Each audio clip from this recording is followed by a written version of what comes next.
Okay, it's going to be another ROH Classic review. This is going to be the 7th anniversary show. I believe the only anniversary show that's not on the channel, from the, from the first, a decade or so of ROH shows. So we're going all the way back to March 21st, 2009. New York City, the Hammerstein Ballroom, still at the Hammerstein at this time. And Ring of Honor, they're definitely going through a transitional time here with the HD net tapings and the booking, the changing of the head bookers. Gabe had gotten fired back in October. Adam Pearce is still trying to, get his rhythm going. He had a great final battle, but he did take a lot of criticism for the very next pay-per-view, which I believe was Cage Collision. A lot of people just felt like the shows and the quality just wasn't delivering, up to normal standards. So the 7th anniversary show going into WrestleMania weekend, I would say, was definitely a huge time for Adam Pearce to prove himself as the Ring of Honor booker. And definitely when I would look back at this show, I remember being there live, and I remember, kind of mixed feelings. I kind of got the sense that, when I look back at this show, it's kind of a combination of the good old stuff from Ring of Honor and then some of the newer stuff that they're trying to experiment with. The HD net tapings, definitely influence a lot on this show. And, the music as well. Like, a lot of guys weren't allowed to, come down to the ring with their own music, just little things like that. And, bringing in, different guys that had gotten fired by WWE and see how they would, fit in this environment. So it's still a very transitional time. It's still a time where I think they were kind of confused at what direction they were going to go with the company. But, things changed. I just remember the first, couple months, January, February, even early March in Ring of Honor. You saw very short shows, watered down shows, shows that they really weren't trying to knock it out of the park with, classic wrestling matches from top to bottom, like Manhattan Mayhem quality shows. But, they definitely turned things around with the 7th anniversary show going into WrestleMania weekend. So let's not waste any more time. Let's get right down to the review. The first match of the night, we got Roderick Strong teaming up with his old nemesis, Erick Stevens, to take on Rhett, Titus, and Kenny King. I believe this is one of the first times Rhett, Titus, and Kenny King tagged together. Rhett Titus is still getting over that whole Daisy Hayes fiasco and being a pervert. So I think, teaming up with Kenny King is kind of a way to get him away from that. At this time, Roderick and Erick Stevens were baby faces, and both guys were losing a lot of weight. Definitely Erick Stevens looks like he's about 30 pounds lighter since, the previous WrestleMania weekend. And Roderick, I believe Roderick was doing like ellipticals and just really, shredding a lot of the extra body fat that he had. So yeah, they were both lean here. And, pretty good stuff. It kind of felt like a HD quality opener. They weren't trying to, hit a home run with this match right here. But, Rhett Titus and Kenny King, you saw some good chemistry there. Strong got some hot tags. Erick Stevens gets the victory there. Just a okay opener to open up the show right here. So, Strong and Stevens really showcasing their, newfound athleticism with the weight loss right there. That's really all I could say about it. And then next up, you get Brent Albright taking on Claudio Castagnoli. So, Claudio cut some promos on the video wire leading up to the show, calling, Brent Albright a loudmouth American, while he's very European, doing the very European character at this time. But, this was good stuff. This is a match that I kind of dreaded going back to, but when I watched it, it was just 15 minutes of just solid wrestling right here. Claudio was, definitely bringing the European style. Albright had some really nice transitions into the crowbar, some really good suplexes, pop-up European uppercuts. This was solid, and it got 15 minutes. Went to a 15-minute time limit. The fans were chanting 5 more minutes, and then they gave it to him, and then Claudio kind of got DQ'd to get some heat at the end right there. But yeah, definitely good stuff. Albright is in his comfort zone as, he turned babyface in New York City back in May at a new level. So, you still had a kind of a hangover from that. So that was good stuff. I would definitely say one of the better matches on the show. Next up, Adam Pearce taking on Bobby Dempsey in what was a squash match for Dempsey. So Pearce, I guess, Ring of Honor never felt comfortable having the booker wrestle big time matches. I think with Delirious too. Delirious, when he took over the booking, he would be in a squash match from time to time. So it's just about elevating Bobby Dempsey. Bobby Dempsey actually opened up the show with like an angry promo on Larry Sweeney right outside the Manhattan Center. So yeah, but the Dempsey, this whole Dempsey character with him acting like a tough guy and acting like he could, destroy Sweet and Sour by himself, it was very short lived. And Dempsey was still pretty over as he squashed Pearce. But I think over time, like part of the reason why the fans really gravitated towards Dempsey was that they just felt bad for him. They had him dressed up in a fat suit, and you had Hero like kicking him all over the place. It was more of a sympathy thing, more so than they really wanted to see him become like world champion or whatever. So yeah, I don't really think they used Dempsey for the New York shows after this. I could be wrong, but this might have been one of his last really big matches. I know at Cage Collision, the pay-per-view in January, I think that pay-per-view actually ended with Dempsey just like destroying everybody. But all right, so move on to the next match. We got Jerry Lynn taking on Mike Quackenbush. So you got the ECW legend going up against the Chikara legend. Great matchup right here. Really enjoyed this thing for the amount of time that it got. I just feel like it didn't get enough time, and really this is the one match where I felt like it should have got more of a main event, high profile match. So obviously Quackenbush is not an ROH guy. He doesn't really enjoy wrestling the ROH style, but putting him in the ring with Jerry Lynn, that was a good decision because Lynn could really wrestles more of Quack style. Like they go for more like DDTs and fluid stuff like crucifixes, backslide, stuff like that. So yeah, it was good stuff, man. Quack was actually selling a head injury here. Usually he sells the back because I know he does have a bad back. And by the way, I would have loved to see Quackenbush and Roderick Strong, but I'm assuming that Quack never wanted to wrestle Strong because of that style. But yeah, just Quack selling the head after a DDT, selling the head after the sunset flip. So yeah, you just had good stuff here. The crowd kind of started booing when Jerry actually hit the the pile driver, not the package pile driver. What does he call his pile driver?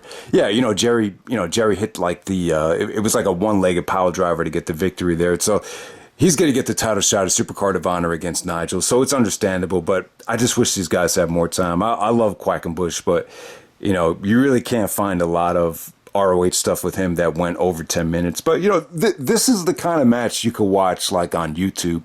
If you're just in the mood for like a short, quickie match, if you could find this on YouTube, it's just really fun to watch for the amount of time that it went. All right, so next up, we got the Revolution Rules match. We got Tyler Black, Delirious, the Necro Butcher, taking on the Age of the Fall of Jimmy Jacobs and Brodie Lee and Austin Aries. So Jimmy Jacobs and Austin Aries put their differences aside because they hate Tyler Black so much. So this whole thing was a mess. So this is called Revolution Rules. When you go to the DVD menu, they actually call it Ultimate Endurance. So that was definitely a typo. But bottom line is this is a mixed bag. You get to see Brodie Lee during his earlier days here. So rest in peace to Brodie Lee. When I did see Brodie Lee here for the first time, it definitely felt like they were bringing in like, talent that you wouldn't normally see compete in Ring of Honor. Bigger guys, ex-WWE guys. At this time, Delirious had turned on Jimmy Jacobs, so that's why he was with Necro Butcher and Tyler Black. But I don't know, this thing was a mess. When Necro and Brodie Lee were brawling with each other, it was almost tough to watch. So they kind of brawled to the back here, and the rules were just all over the place. Like, I think Delirious actually got pinned by Aries for the first fall, and then the second fall couldn't be pinfall. So the rules were just kind of weird. They were kind of changing them on the fly. Like it had to be a pinfall, then a submission, then it had to, I don't even know. I'm actually lost as to what the actual rules were here. It had to be a different kind of fall for each pinfall. But the bottom line was, once it came down to Aries and Jimmy going up against Tyler Black, it was pretty engaging stuff. I would definitely say Tyler actually carried this thing with his athleticism. Definitely, Tyler doing springboard double lariats to both Aries and Jacobs. It was good stuff. Breathtaking offense from Tyler Black. Kind of lukewarm, next world chance for Tyler Black. Obviously, the fans turned on him at Final Battle later on that year. But at this time, this is Tyler Black's first big match as a babyface in New York City after Aries turned heel on him. So it's a big match for Black. And, you know, it was kind of annoying, though, because, you know, they were trying to sell the fact that Jimmy and Aries still hate each other, even though they're on the same team. So this whole thing was a mess here. Ultimately ended with Tyler Black fighting off the end time by Jimmy Jacobs. And then I believe he hit him with the God's Last Gift. You know, it's kind of like a fisherman's buster. To put Jimmy Jacobs away. But yeah, I mean, it had good things about it. I just think this Revolution Rules match, it just, like, I didn't enjoy it live. I didn't enjoy it when I, you know, did the review back in the day. I just thought the whole thing was kind of a mess. But, you know, like I said, though, you did have some good things about it. And, you know, you saw the new change in Austin Aries' character. And when I look back at this Austin Aries character, I don't know. I kind of feel negative about it. I mean, obviously, a lot of people thought he had great charisma. It was a great change of character for him. But when I look back on it, I just think the idea of giving Aries a second title reign, it was probably a mistake because, you know, it definitely does feel like this whole character change was just it was more of a audition, you know, for WWE, if that makes any sense. Like the priorities weren't in order for what, you know, you would normally expect at a Ring of Honor. All right, so next up we got Bison Smith and Jimmy Rave of the Embassy coming out there to take on Bryan Danielson and the returning Colt Cabana. All right, this is a great matchup, great segment. You know, basically Prince Nana comes out. And he's talking about the Barack Obama and the stimulus package. You know, Obama had just become president in January there, and then you know, Jimmy Rave comes out. I believe this is Jimmy Rave's return to Ring of Honor, and yeah, I thought he looked good. You know, he looked like he never left at the time. I know Jimmy's going through a rough time right now. You know, some people came to the posting in the comment section. I believe he had to get his arm amputated. So get well wishes to Jimmy Rave, really underrated worker. In my opinion. And, you know, Bryan Danielson comes out with the HD Net theme. That's one of the things that hurt the show. These fucking HD Net themes sucked. And like every time Danielson came out, there'd be like one guy in the crowd chanting, "Where the hell is Final Countdown?" All right. And then all of a sudden, you know, Colt Cabana actually makes the save after Bison and Jimmy are beating up Bryan Danielson, and Colt Cabana comes out, and him and Danielson. This is a great moment, you know, to see Cabana back in action after getting fired from WWE as Scotty Goldman. Great moment, you know.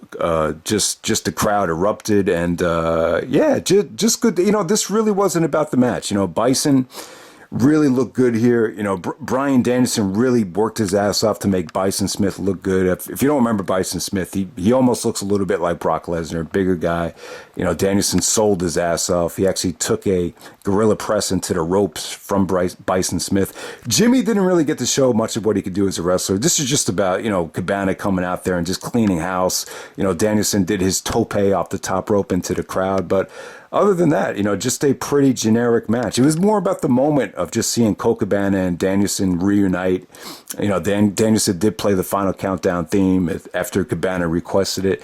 But yeah, this is good stuff. You know, I really love the moment, and I really enjoyed the friendship between Bryan Danielson and Colt Cabana.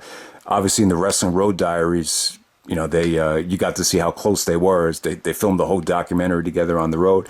And yeah, when I look back on it, like it does feel like the Danielson Colt Cabana friendship. It feels a little bit more authentic than the Punk and Cabana friendship. And for whatever reason, I think Punk and Cabana, I've heard rumors that they're not friends anymore because of the doctor situation. But yeah, man, I just think this is just an awesome moment to see Cabana come back. I got to say, like, Colt Cabana's return, it's an underrated moment. That might rank up there like a top 10, you know, Ring of Honor moment I've ever seen live. I thought it came off that great. All right, so next up we got D'Lo Brown taking on Jay Briscoe. Yeah, you know, I wasn't a big fan of this, and no disrespect to D'Lo Brown. I think he's had a great career, but you know, I don't even remember it. But I believe he was in WWE, I guess in 2008, and you know, he got fired, and he cuts a promo just talking about getting fired by WWE. We wish you all the best in your future endeavors, and he just quoted that and kept going on and on about how he was thankful that WWE fired him. And he has a match with Jay Briscoe here. The match went way too long, went maybe 12 to 14 minutes, and I just thought it kind of dragged, man. And, D'Lo basically controlled the match. Mark Briscoe's hurt, so he's trying to support Jay. It just wasn't the way you want to showcase, Jay Briscoe at the time. The Briscoe is like a top 5 guy in Ring of Honor at the time. Why would you want him losing to a WWE guy that just got fired? It just didn't make sense to me. D'Lo, I know D'Lo has a lot of supporters out there, and I think at this time they were trying to see what guys will work on television. And, I just guess they were just experimenting. But, D'Lo really didn't last much longer. I think he did come back for a couple more shows in 2009. But ultimately, him going over Jay Briscoe right here, it just kind of led me to believe that plans kind of fell through for about, how big D'Lo was going to be in Ring of Honor right there. But yeah, man, that was probably the weakest thing on the show, because I just thought it got way too much time. And, him and Jay just didn't click. And I just didn't think the match was beneficial to Jay Briscoe at all.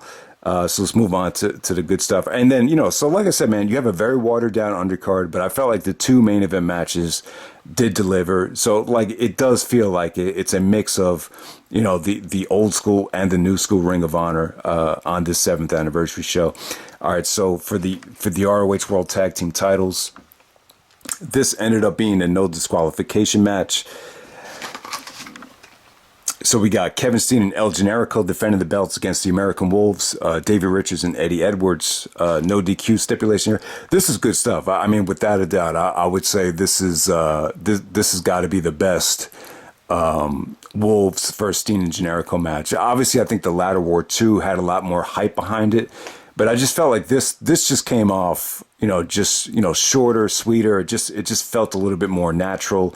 I just think the feud probably was at an all-time high here, just in terms of the intensity, the ruthlessness between the Wolves. The Wolves really just came off like violent pricks in this whole match right here. So they really used the ladders and chairs as weapons here. So you saw a lot of shit with the ladder here.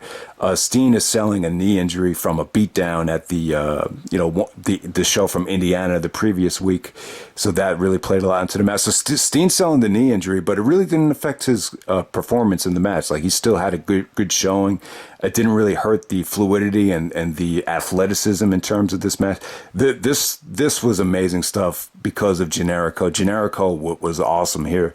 If you watch this thing back, he proved that he's one of the best high flyers in wrestling history. I mean, there were so many, athletic spots from him. He took 1 million bumps here.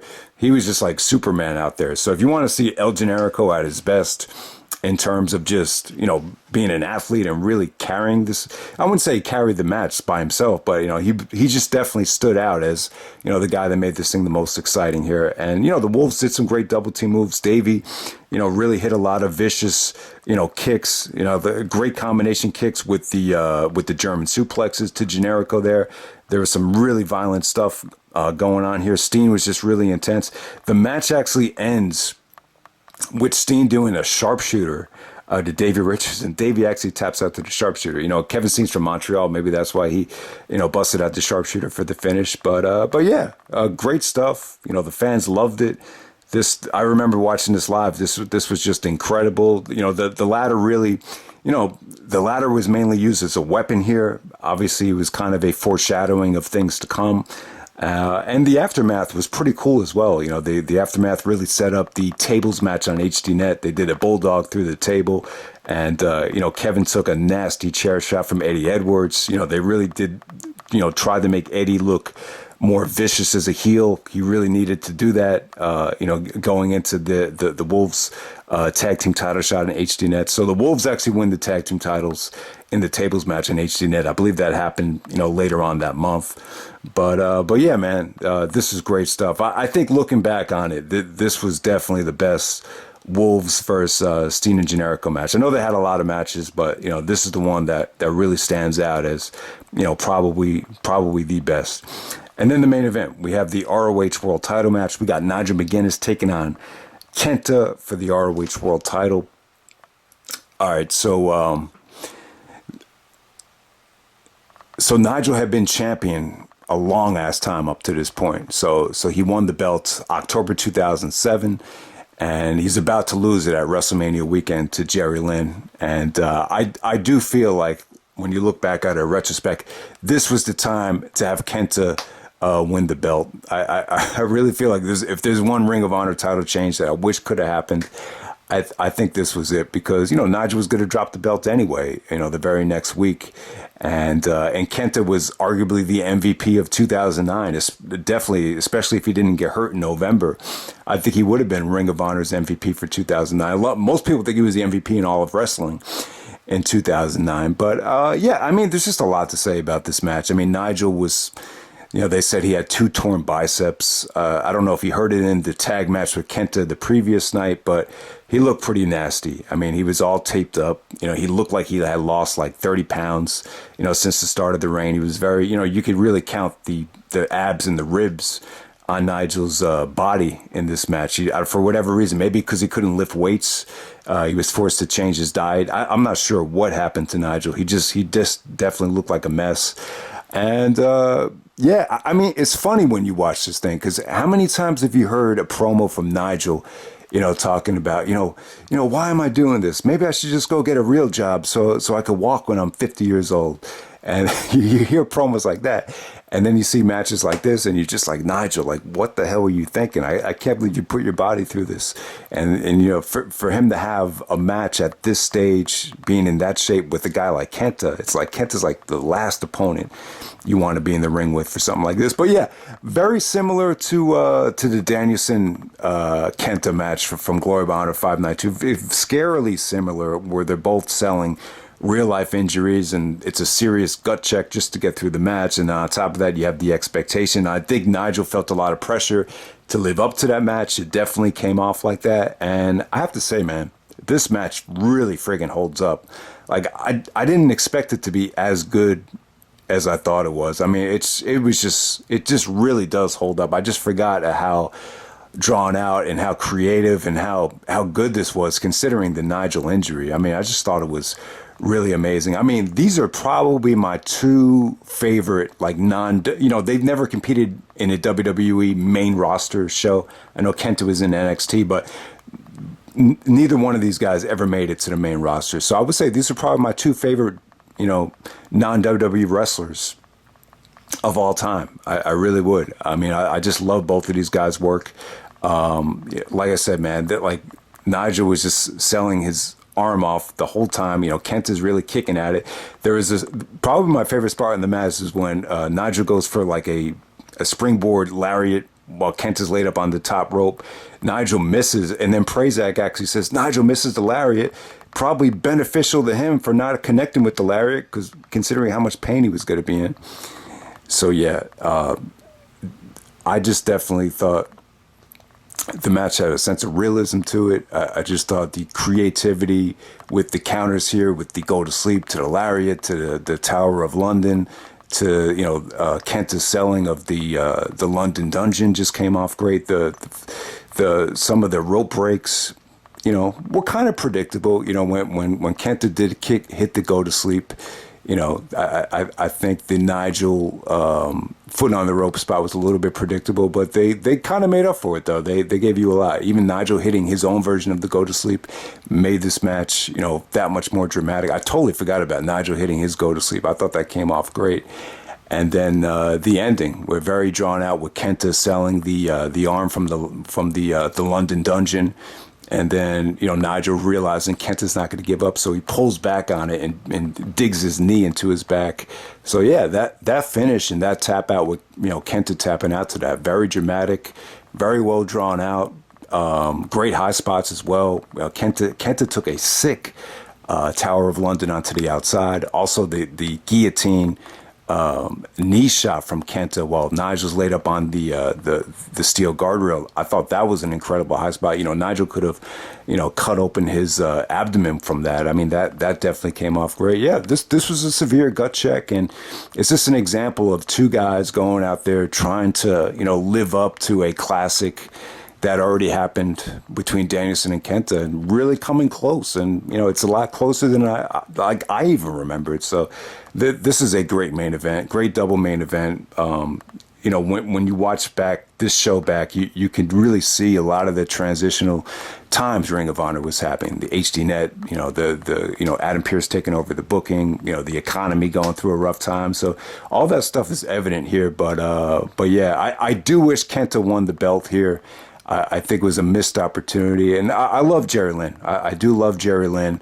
And I'm happy that he got his run. It definitely opened the door up for KENTA and Davey to have the GHC match, the Supercard of Honor. But if you give KENTA the belt here, you could have KENTA, defend the ROH title against Davey, and then he could hold on to the belt until Final Battle. He could have had a classic with Nakajima at Final Battle. He could have, maybe he could have dropped it to Tyler Black at End of an Age. I mean, there were so many possibilities because it's not like a situation where KENTA was only coming in for a one-shot deal. That's why I thought the match was unpredictable because, KENTA was, going to be a major player in 2009. KENTA was even on a lot of the HDNet tapings. So there is no excuse not to give KENTA the belt. You have one of the best wrestlers in the world in his prime. I didn't see a reason not to do it. At the time, Danielson was kind of wrestling a weird schedule. Like it seemed like they weren't using him in a lot of the storylines, and he was kind of wrestling on a per date